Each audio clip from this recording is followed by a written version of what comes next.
Hi! ఈరోజు మనం చేయబోతున్న రెసిపీ వచ్చేసి ఇదే. ఏంటా అనుకుంటారు కదా! మీకే లాస్ట్‌లో తెలుస్తుంది. ముందైతే 4 పెద్ద సైజు ఉన్న టమాటాలు తీసుకోరి. దాన్ని మంచిగా కడిగి పెట్టుకోరి. నెక్స్ట్ అవి మిక్సీలో వేసుకొని బాగా పేస్ట్ అయ్యేలాగా పేస్ట్ పెట్టుకోండి. ఒక క్లాత్ తీసుకొని ఆ క్లాత్‌లో మనం మిక్సీ పట్టుకున్న టమాటా పేస్ట్‌ని వేయండి.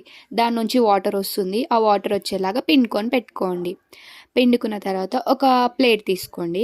ఆ ప్లేట్లో మనం టమాటా రసం తీసినాం కదా! ఆ టమాటా రసంలో లైట్‌గా సాల్ట్, కారం, పసుపు, గరం మసాలా వేసుకొని ఒకసారి బాగా కలుపుకొని పెట్టుకోండి. నెక్స్ట్ దాంట్లోనే మైదా పిండి వేసుకోవాలి. మైదా పిండి వేసుకున్నాక కూడా దాన్ని బాగా కలుపుకోవాలి. మంచిగా మిక్స్ అయ్యేలాగా మంచిగా కలుపుకొని పెట్టుకోండి.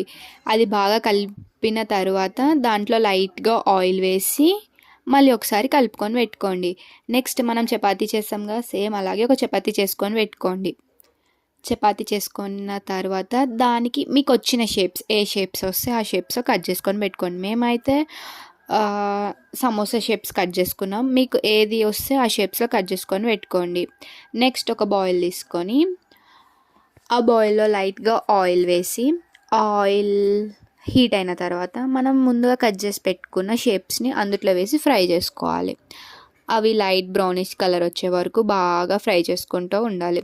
అవి బాగా ఫ్రై అయిన తర్వాత ఒక ప్లేట్లో తీసుకోవాలి. అంతే అండి, మన వేడి వేడి టమాటో చిప్స్ రెడీ అయిపోయినాయి. ఈ వీడియో మీకు నచ్చినట్టయితే లైక్ చేయండి, షేర్ చేయండి, కామెంట్ చేయండి. మీకు ఏమైనా రెసిపీస్ కావాలంటే కామెంట్స్ బాక్స్లో మాకు తెలపండి.